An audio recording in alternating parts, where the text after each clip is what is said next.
Alright, today I am going to tell you how to set up a Passport PA system.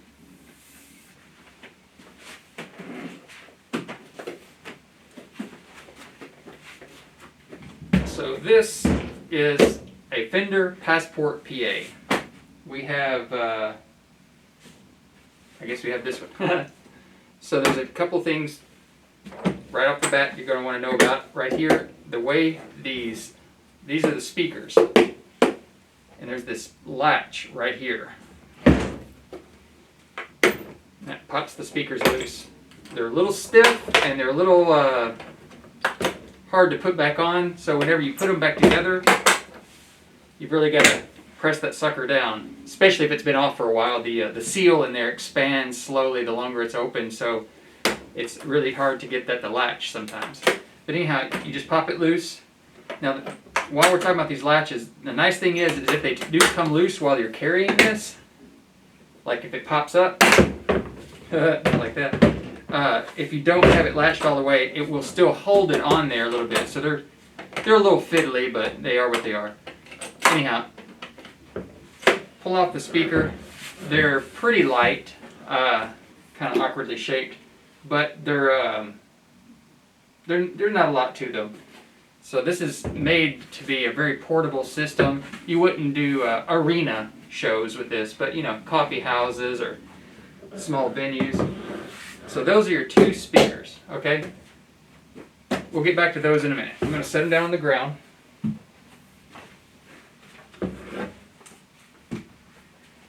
And this is the actual PA. So this thing is actually a mixer board, and internally is an amplifier that powers those speakers. So they put it all together. Put it all together in one case. Now, there are different types of speakers. There's active and passive speakers. These speakers that come with this are passive speakers because they're powered by the amplifier that's in here. So all you have to do is plug up the speakers to make them work. And how do you do that? Well, in the back of this is a little compartment. There's speaker cable 1, speaker cable 2, power cable. All good to go. Now, that's everything we're going to need out of the back of this. So, let's get to hooking it up. The speaker cables, you have to make sure that you have speaker cables and not instrument cables. The ends of them look identical, but the wires are completely different. So, just to make sure that you know, this is a speaker cable. The end tells you nothing. All that is a standard mono tip sleeve, 1/4 inch. That goes by a few names. But what's important is the actual wire. So this is actually 2 cables running side by side. Now, let's contrast that with something like this. Okay? See, the ends of these identical. Now, this one is a 90-degree angle. That doesn't matter. That's just a form factor. But they are the same plug. What's different about them, what's critically different, is that this is 2 cables side by side, and this is 2 cables, one wrapped around the other. Let me try to pull this off here. Oh, they've got it shrink wrapped. You can't see it. So essentially, this is sending this cable here. When you plug one end into your, say, guitar and this end into your amplifier, it's connecting this tip to this tip and this sleeve to this sleeve. And the same goes for speaker cable. It's connecting this end. Oh, I keep dropping it. It's connecting these tips. One tip feeds to the other tip, one sleeve to the other sleeve. That's all the same. Tip and sleeve, tip and sleeve. But this is a coaxial cable. So this is the actual signal that goes from this tip to the other tip runs through a little filament of a wire. And the cable that's connected to this sleeve that runs to the other end is a mesh that goes around that wire, and that helps to shield out some of the outside noise. If you use this for a speaker cable, it will most likely burn up the cable at some, it'll pop it at some point, and it might damage your amplifier, so you don't want that. And if you use this speaker cable as an instrument cable, it'll work, but it will get buzzy because it does not have one cable wrapped around the other one to shield it. These are two fat cables, and that's a relative term, but as far as cables go, that's a, you know, meaty little cable that's in there, enough to power a speaker. Okay, so that's the big difference, to make sure that you never use this for speakers, and preferably not use this for instrument, for signal. It'll be really noisy. Okay, so we have speaker cable and speaker cable. On this system, on the back of it, you have left and other speaker cable, right. Okay, hey presto, we're all hooked up. Now, is this my left and is this my right? Or is left this way? And that's up to you. As long as you know which is which. You know, is it stage left or house left? So as long as you know what you're doing, that's fine. Now when we connect up these speakers themselves, the way you do it on this system is there's a little hole right here in the front. Plug it up, good to go. Do the same with the other one. Now the beauty of a system like this is that all the components match one another. Used to, whenever you put a PA, when you set up a PA, and with big PA systems you still have to do this, but you have to make sure that your amplifiers are not too powerful for your speakers, or that your speakers are not overly rated for your amplifiers, and one can burn up the other one. They have to be matched. So it'd be like putting a Formula One race car engine inside of a Prius. You would just tear up the transmission, right, or burn the tires off. But you couldn't put a Prius motor in an F1 racer because it wouldn't get anywhere. It'd burn up the motor. Just too much torque, or just too much resistance. So anyhow, if that analogy makes sense, we've got our speakers matched and plugged up. Now with these speakers, you notice I've just got them sitting on a tabletop. You can do that, you can set them in a chair, but you can also, let's see, I did not pull everything out before I started doing this. There's tripods around here right now, I don't see them, but at the bottom of these speakers is a hole there.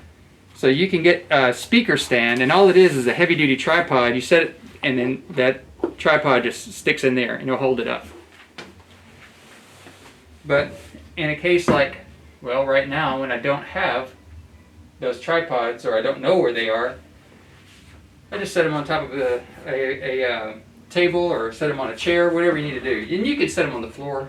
It doesn't matter. Okay, so I've plugged up speakers. Awesome. Now, also, I need power, right? So again, right here on the back, down at the bottom, plug up your power. Okay. I'm setting these speakers back off to the side because we'll be able to hear them.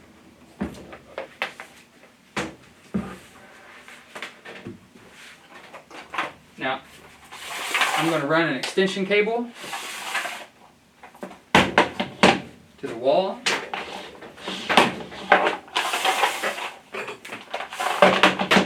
Because that's where we get power in modern civilization. You could get a whole bunch of potatoes, right? Make potato batteries and run it. Okay, I've got everything ready to go.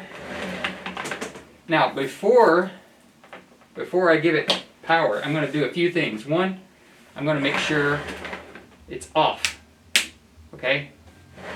cardinal rule, make sure things are off and turn everything down. So here's my master volume. Master volume, turn it down.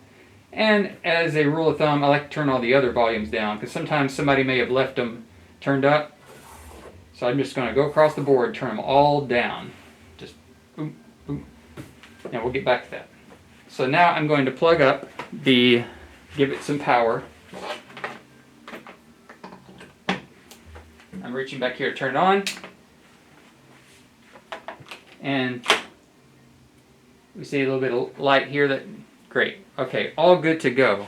So that's great. Now we have a mixer all plugged up, ready. Anything we plug into here, we can broadcast it. So I'm going to get something to broadcast. Let's see. As I said, I didn't go through with all the mics. So I'm going to stop there and go get the microphones. Oh, hey, found it.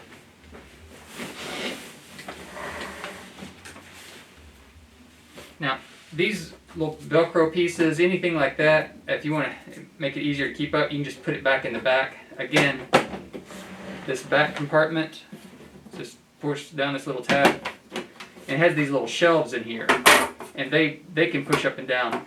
This system is common for like doing cafe gigs, you know, and you don't want to go in with a whole bunch of gear. So you could stick a couple of microphones in here, a couple of microphone cables, everything you really need. Maybe a cable to hook up, connect your phone to here, so you could, you know, put some music on there. A lot of people use it for weddings, similar thing. So it's got a nice little storage. But anyhow, I put those Velcro straps for the speaker cables in there. So this right here is a bag we have dedicated for this system. It says venue mic cables, and it should have all the stuff we really need. Aha, look at there. So I'm going to grab one of these microphone cables and one of the microphones.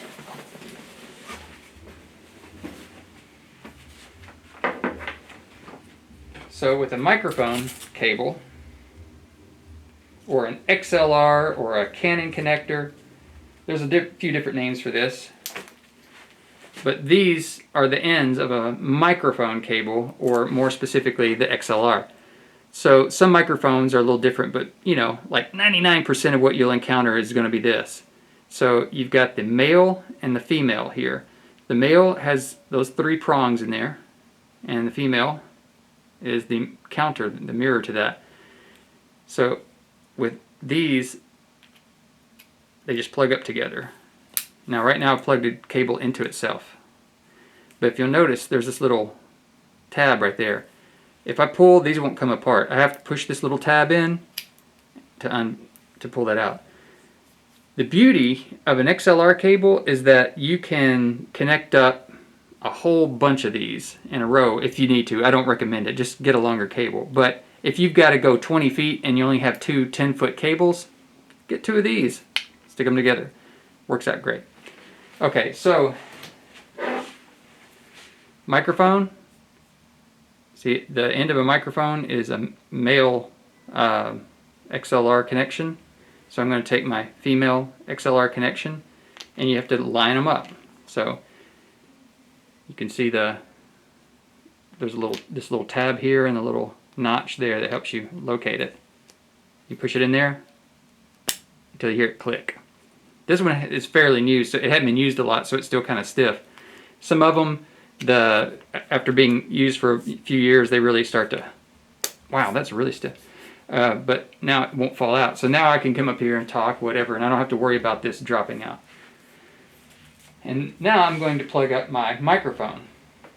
On the Fender, on the Passport, I have 4 XLR inputs, 2 1/4-inch inputs, and then 2 stereo 1/4-inch inputs. So if I wanted to hook up, again, think coffee house gigs, you've got some vocalist, maybe some hand percussion or whatever you want to put a microphone on, and then you want to hook up your guitar, and they even have a little icon here that's shaped like a guitar, because that's what it's, kind of thought you were going to use it for. Your guitars can plug in, your bass player plug in, and if you use the 1/4-inch inputs, you really should hit that line. All that does is it pads the signal a little bit.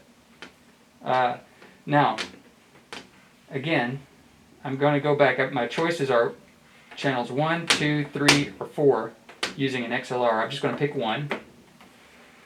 I've got my volume down, and I've got my master volume down. And you can see it's getting signal from me talking in it right here. It's lighting up every time I speak.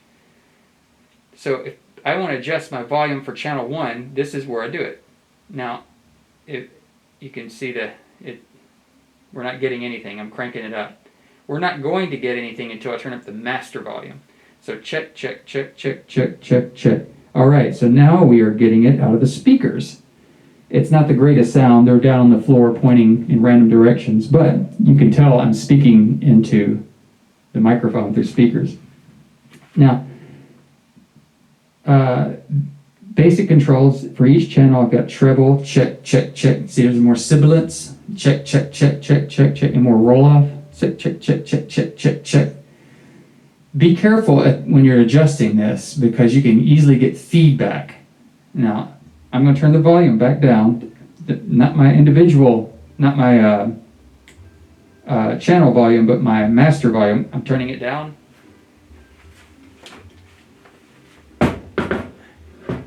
Don't ever do this.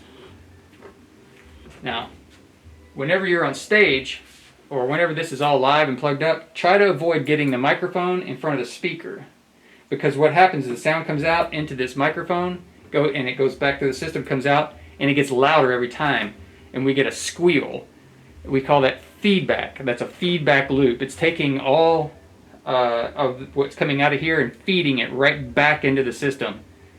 And that can not only damage your equipment, it can damage your ears very quickly and without warning. So be mindful of that. Whenever you plug up or unplug a piece of gear, it's a good habit to turn down the volume before you do it. So I'm just going to test something here. I'm going to unplug. I'm watching here. Check, check, check. There's my green light that tells me that it's getting signal. And I'm going to unplug it, plug it back up. Okay. We didn't see it there, but sometimes when you plug up microphones, that light will come on because there's a pop. There's a connection of circuitry there. And if you've got all the volumes up when you do that, you might do some damage to some circuitry. Usually the speakers, because there's this very sudden transient that makes the speaker boom. Okay, and if I want to hook up more microphones, I do the same on down the line. Just hook up more microphones. First, make sure the volume is down, plug up the mic, turn it up.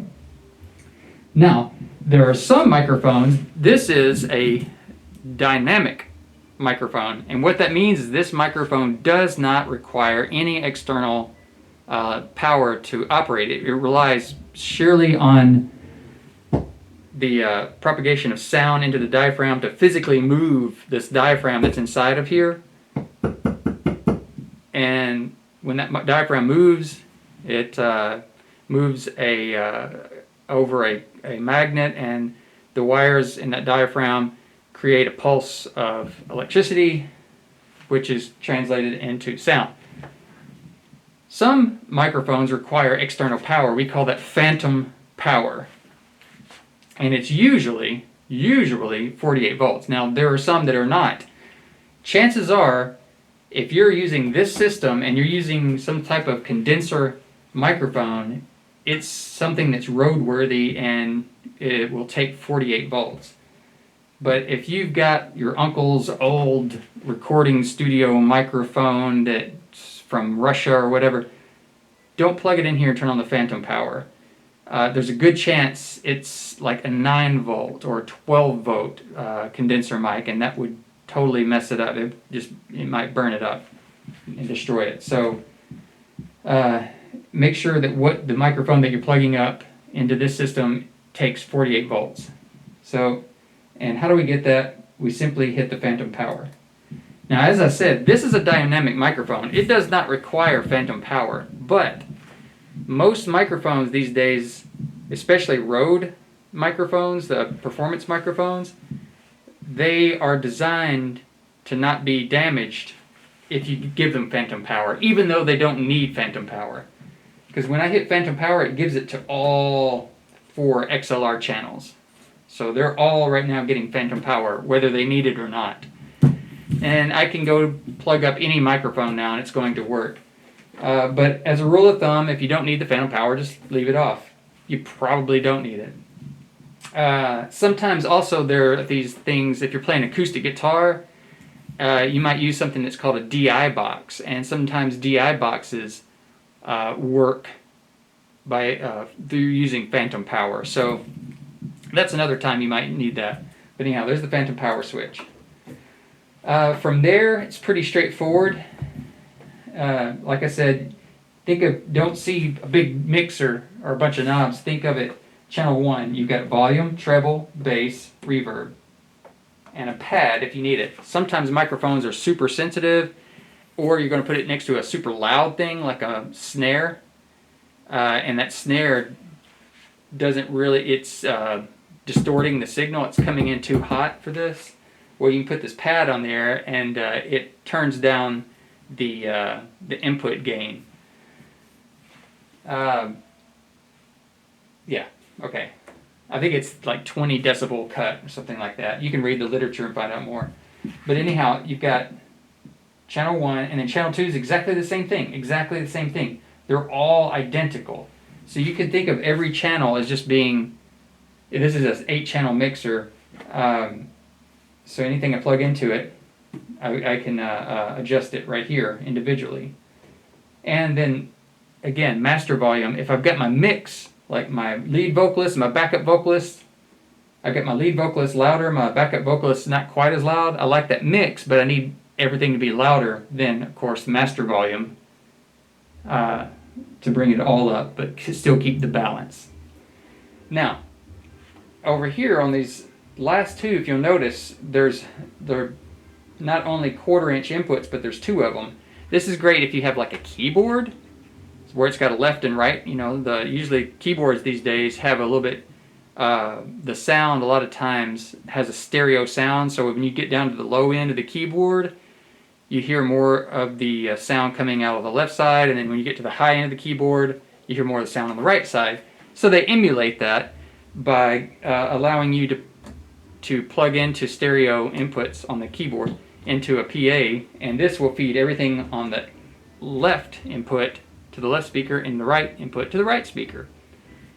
But what if you just have another mono instrument like a guitar? Well, just plug it into this top one here and you're fine. It won't, if you only use the left input and don't use the right one, it says, oh, this is a mono instrument or mono signal, and it won't use the right side of it. But the second you plug something into here, it's going to split this signal and make 1/2 of it come to the left and 1/2 go to the right. Now this is also applicable to if you were to plug up some sort of music, you know, whether it's your phone, an iPad, a turntable, you know, anything that's got a stereo feed, you can plug it right into here. And same rules apply. You can adjust your input volume and master volume, same as always. Also, here on these are some 1/8-inch inputs, and this is very popular. So a lot of people will take their cell phone or you know, again, iPods and iPads or anything they've got their music on, or their laptop, and you can come out of, say, your headphone jack, plug this into your phone or your device or whatever it is, and plug the other side into here, and now your phone can be piped through this system here. Very handy. And this system also has another little feature. If you've got music, say like on a thumb drive, standard USB drive, you can stick it in here, and it will recognize a few basic formats, so like MP3, WAV, etc. And it's very basic controls. So if you're doing, say, an event where you've got a series of songs and you want them in a certain order, well, you need to make sure that the song labels are alphabetized or have a number at the beginning of them, like 01, 02, 03. So 01 overture, 02 main theme, or do why diddy diddy, whatever the song is that you've got. Make sure that they're labeled in order, and then you can just hit play, and you can cue up, go to the next track, or fast forward. But another really cool feature with this is if you throw in a USB thumb drive here, and all your sound is coming through the mixer, you say, again, the coffee shop kind of gig, or you're doing a seminar and you're speaking to a class and you want to record it, you can hit the record button, and it will record everything that you're feeding it. And you can use that again for whatever purpose. So it's a very flexible system to use for a lot of things. It's obviously it's not the end all be all, but for most things that we do around here, this is a very handy piece of equipment.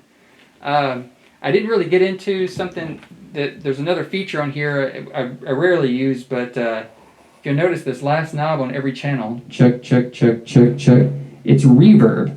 So right now my reverb is turned off. I'm going to turn up my reverb, check, check, check, and that's all it is. Gives it a room sound, and I can change my reverb. It gives me reverb 1 and 2, basically 2 different size halls, and I can adjust the time. So check, quick, check, check, very long, and very obnoxious. Also my tone, check, check. So that's brighter reverb, check, check, and a more mellow reverb. All right, I'm going to turn that back down, turn my reverb off. And each channel gets its own reverb setting. So you could have a lot of reverb on one channel and none on the next, your preference. And there's an overall tone too, right here. This is basically, we have the high, we're basically a 2-channel EQ on each channel, the highs and lows, the treble and bass. But the overall PA has a tone knob too. So there it's all muffled, and I turn that up, check, check, now it's brighter. Tone knobs, it's like these are wrapped into one knob. That's not exactly it, but that's kind of the effect you get. Good place to start, just put it in dead center and adjust from there. Likewise with all your other EQs. As far as balancing it, it's usually good to have another person stand out in the room, because it's hard to perform and listen to your mix and get a good idea of what you sound like out there through a PA.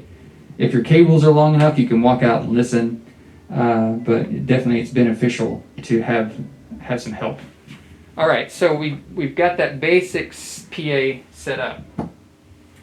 Now, we love everything about this, and it suits our needs perfectly. It just has one character flaw, which is I just need it to be louder. I don't need more instruments. I don't need more effects or anything like that. I use this all the time. I know how it works. I know how it sounds, and I can work with it, and I'm efficient.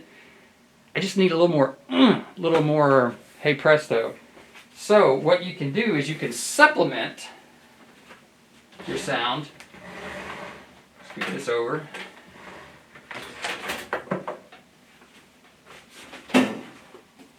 Now this is a powered speaker. This is the speaker that comes with Passport. And here's some extra speakers that we have that you can use for a variety of purposes. So how do you use this? This Passport has a mixer and an amplifier in it. So it sends out a powered signal to the speakers, which are called passive speakers. They don't have amplifiers or anything in them. They're just a speaker. Now this one, although we a lot of times will call it a speaker, is technically it's an active speaker. it has the amplifier built inside of it. So inside of this thing, we plug it up, and it has an amplifier in it and a speaker in the front. So it has all the components in it to make the speaker go. One thing you never, ever, ever want to do is take your speaker cable out from the back of here and plug it into here. It will blow this up. It will destroy the amplifier in here. Well, it'll probably blow a fuse. Hopefully it blows a fuse. Best case scenario. So we can't use it like that. So, what do we do? This requires what we call a line level signal. This particular one, it has a couple of different inputs here. Now, if I was being super simple, I could go out and get a microphone. I could just take this guy, plug my microphone into this, call it a day. It's just me talking to a group of people. But I want a whole bunch of microphones. I want my mix that I've got here, and I want it to just be louder, and I want to get the sound over here. So on the Passport, this guy here, it has what's called a mono out. And I can take this feed and plug it into this speaker, and this speaker will just be a louder version. So, introducing the instrument cable that we spoke of earlier. This carries what we call a signal level, like a line level, instrument level, as opposed to a speaker, powered speaker. I'm mincing up my words right now. This carries very, very light voltage, basically, something that's coming out of an instrument, or in this case, out of a preamp stage, and it feeds it to an amplifier. So I'm going to go into my mono out, and I've got this turned down, I've got this turned down.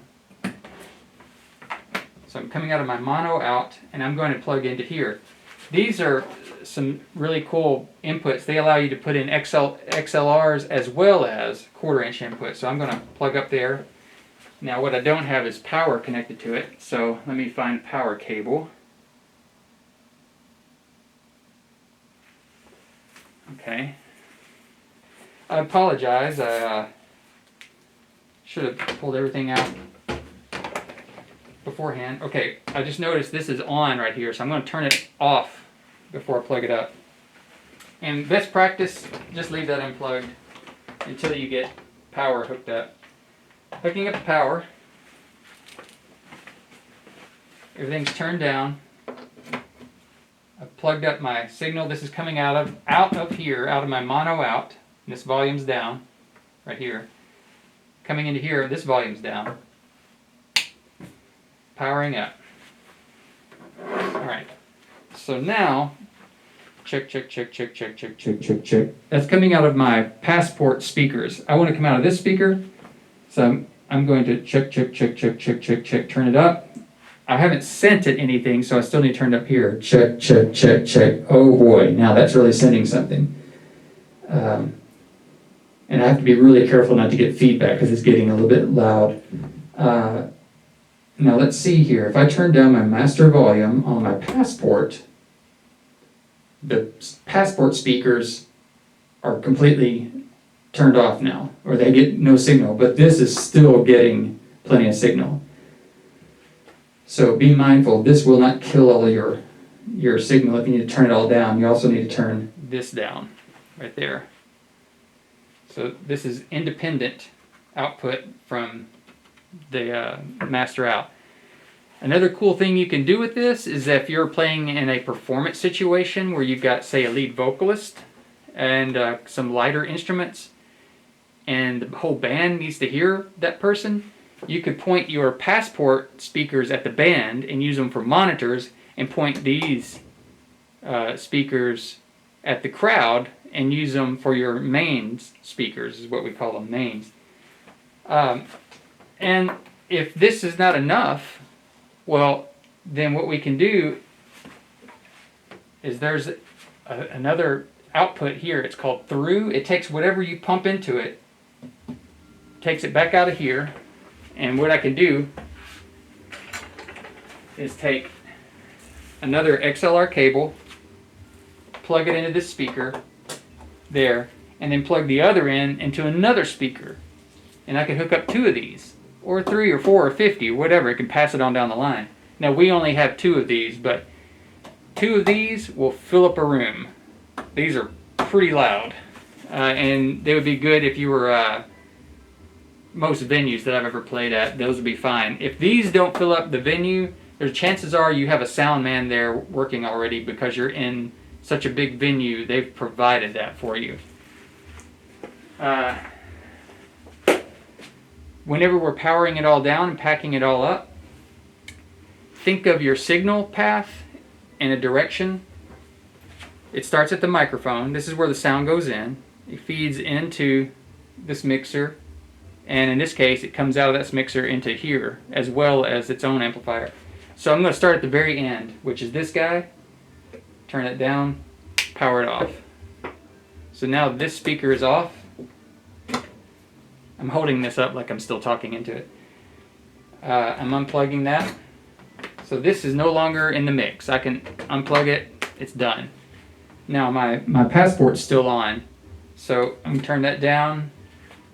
And there's not really much to it. We've already staged it off. Don't go unplugging stuff, because you'll pop, pop, pop, pop. It's best to turn down your master volume. And then I'm going to power it off. And we're all good to go. Now we can just start unplugging stuff. I had all these microphones or a guitar and all that stuff, and packing it away. So I hope this has been informative. If you have any questions, by all means contact me, and I'll be happy to give you some more detail.